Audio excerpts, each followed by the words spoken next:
कभी सोचा है कि हमारे गले में मौजूद एक छोटी सी, बिल्कुल तितली जैसी ग्रंथि हमारे पूरे शरीर को कंट्रोल करती है? हाँ, बिल्कुल। आज हम इसी मास्टर कंट्रोलर यानी कि थायराइड और इसकी टेस्टिंग को चलिए थोड़ा और करीब से समझते हैं। जरा सोचिए, शरीर में कितनी एनर्जी है, वजन कितना रहेगा, यहाँ तक कि दिल कैसे धड़केगा, ये सब कुछ यही छोटी सी ग्रंथि तय करती है।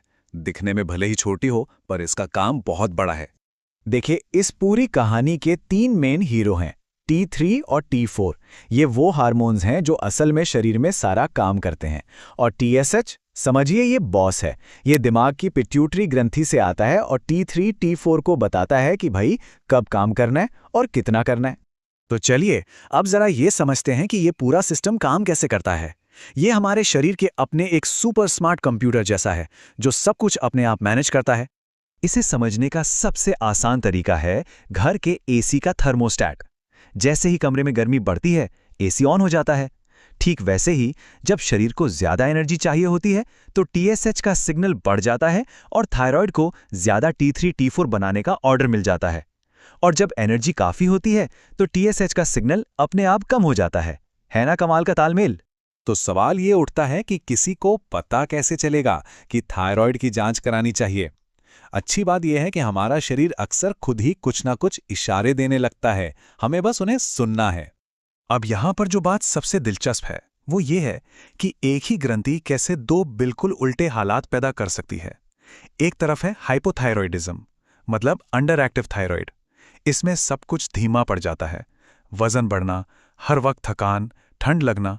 वहीं दूसरी तरफ है हाइपरथायरॉयडिज्म, यानी ओवर एक्टिव थायराइड। इसमें शरीर मानो ओवर स्पीड में चला जाता है, वजन घटना, घबराहट, चिड़चिड़ापन। पर ऐसा नहीं है कि सिर्फ लक्षण दिखने पर ही टेस्ट होता है। डॉक्टर कई और वजहों से भी ये टेस्ट कराने की सलाह दे सकते हैं, खासकर प्रेगनेंसी में, क्योंकि मां का थायराइड हार्मोन लेवल बच्चे के दिमागी विकास के लिए बहुत ही ज्यादा जरूरी होता है। तो ठीक है, अब आते हैं सीधे टेस्ट की प्रक्रिया पर। यह बहुत ही सिंपल और सीधी सी प्रक्रिया है, इसमें घबराने वाली तो कोई बात है ही नहीं। ये एक सवाल है जो टेस्ट से पहले लगभग हर किसी के मन में आता है और इसका जवाब भी, जैसा मैंने कहा, काफी आसान है। ज्यादातर मामलों में खाली पेट रहने की जरूरत नहीं होती। लेकिन एक बात है जिसका खास ख्याल रखना है। अगर कोई बायोटिन यानी विटामिन B7 का सप्लीमेंट ले रहा है तो उसे टेस्ट से कम 2 दिन पहले बंद करना बहुत जरूरी है। क्यों? क्योंकि बायोटिन टेस्ट के नतीजों में गड़बड़ी कर सकता है और रिपोर्ट गलत आ सकती है। पूरी प्रक्रिया में कुछ मिनट ही लगते हैं। ये किसी भी नॉर्मल ब्लड टेस्ट जैसा ही है। थोड़ी सी चुभन होती है और बस हो गया। चलिए अब आते हैं इस पूरी बातचीत के सबसे जरूरी हिस्से पर कि इन टेस्ट के नतीजों का आखिर मतलब क्या निकालना है। इसे ऐसे समझिए, जब थायराइड ग्रंथि सुस्त हो जाती है, मतलब धीरे काम करती है, तो बॉस यानी पिट्यूटरी ग्रंथि उसे जगाने के लिए जोर से आवाज लगाती है। ये जो जोर की आवाज है, यही रिपोर्ट में बढ़ावा TSH लेवल होता है।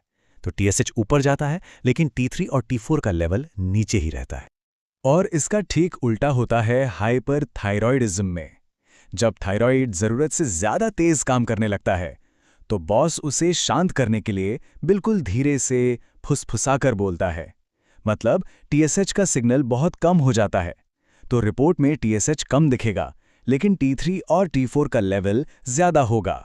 ये टेबल इन पैटर्न को और भी साफ कर देती है। आप यहाँ सब क्लिनिकल नाम की एक चीज भी देख रहे होंगे। इसका सीधा सा मतलब है कि ये बीमारी की शुरुआती स्टेज हो सकती है। हार्मोन का बैलेंस अभी बिगड़ना शुरू ही हुआ है। इसे आप एक तरह का अर्ली वार्निंग सिग्नल मान सकते हैं। और सबसे जरूरी बात, इन नंबरों को देखकर खुद ही कोई नतीजा मत निकालिए। ये काम डॉक्टर का है।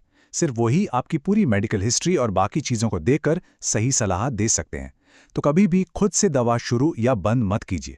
एक बात और समझनी जरूरी है, ये जो टेस्ट के नतीजे हैं, ये हमेशा पत्थर की लकीर नहीं होते।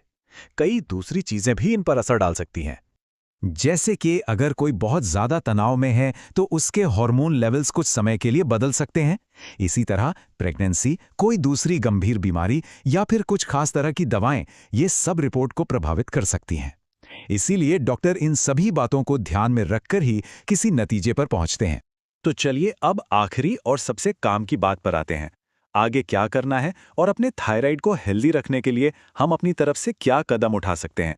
रिपोर्ट मिलने के बाद सबसे पहला काम है डॉक्टर से बात करना।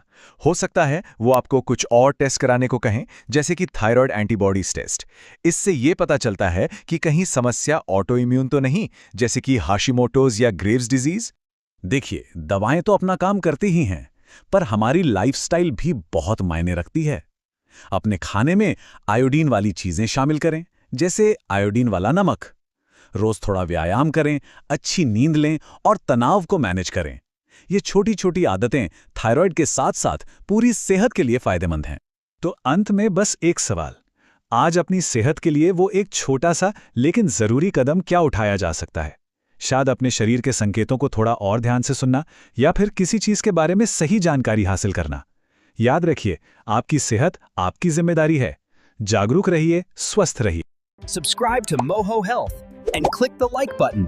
Let us know what you think in the comments.